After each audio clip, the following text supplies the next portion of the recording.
Hey, welcome aboard. Hope everybody's having a great day.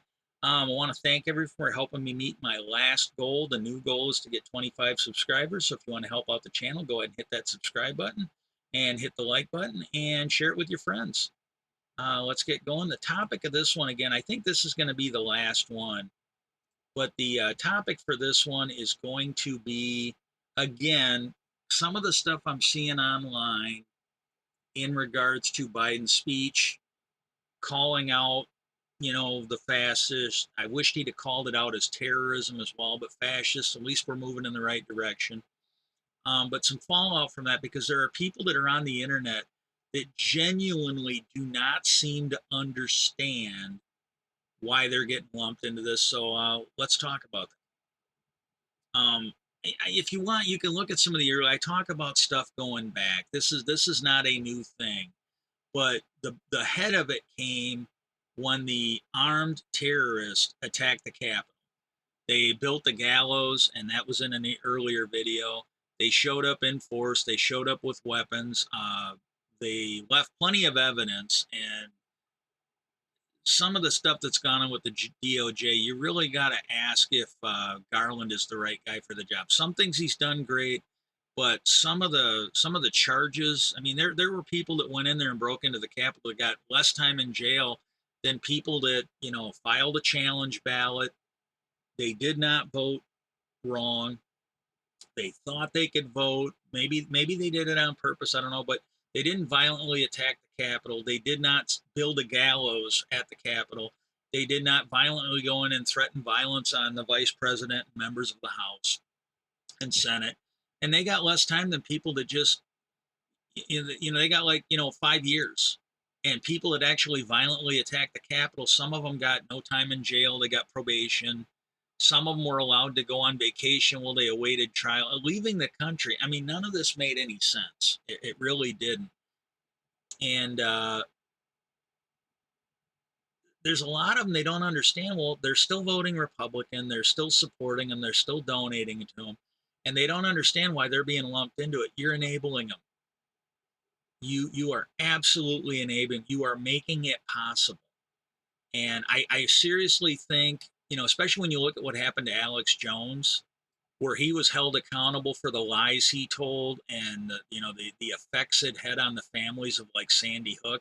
I do not understand why the DOJ has not looked into and done a criminal investigation into Alex Jones, Fox News, the other right wing networks, members of Congress who told these lies, which led to the attack on the Capitol. There are people that died because of the attacks on the Capitol. Why are the propagandists who were telling the conspiracy theories and everything else, why were they not held accountable? I don't understand it. This was something a former prosecutor brought up during the pandemic. He doesn't understand why the lies that were done and the blocks that were put in place by Republicans, whether they were in or out of office, whether they were in or out of the courts, uh, why these actions, which led to people dying. There are scientists, there's people that's crunched the numbers.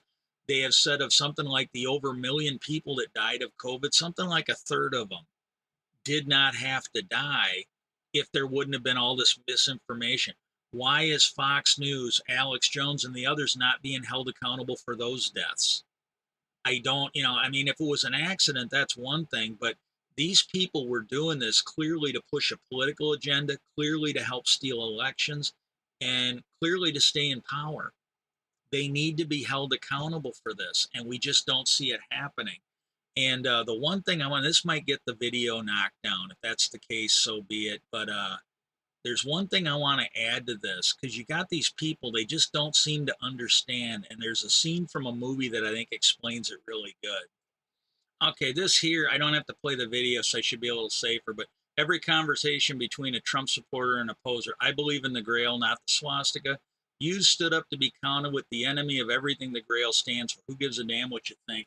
And where that comes in is these people stood up for the Republican Party when they were committing war crimes. These people stood up with the Republican Party when it lied about 9/11 so they could invade an oil country. Donald Rumsfeld, it was reported that when he was told, hey, look, Afghanistan's where we need to go, he's like, there's nothing good in Afghanistan. They wanted to go to Iraq because of the oil. They lied to people about that. They smeared people about that. They outed CIA agents about that. And then when you get Trump in there, they stole kids at the border. They took kids away from their parents at the border. You stood with them on that. They attacked gay people in the military. They attacked gay people in public life. You stood with them on that. They tried to take minorities and suppress their vote. They gerrymandered. They did all these horrible things. You stood up to be counted with everything the Constitution stands against. So you got to understand history, and we should right now don't give a damn what you think. We don't give a damn about your feelings. We don't care how you feel. We don't care how this makes you feel. You did that. And until you make amends for it, you have to wear that shame. History's going to look at you this way. We might as well start looking at you now because there's some of you that may quit if you have to deal with this. If this is no longer free, if being an idiot, if being worthless is no longer free, if President Biden stands up and calls you out on it, it is no longer free. That is the only way we have to think that maybe you'll quit. Maybe you'll quit and move on and grow the fuck up. If you got any questions or comments, leave them down below. If you got any ideas for an upcoming video, please do that. And I want to thank everybody for coming in and helping me out here. That's been great. If you really want to help the channel, hit that subscribe button, hit that like button, and hopefully we'll see you in the next video.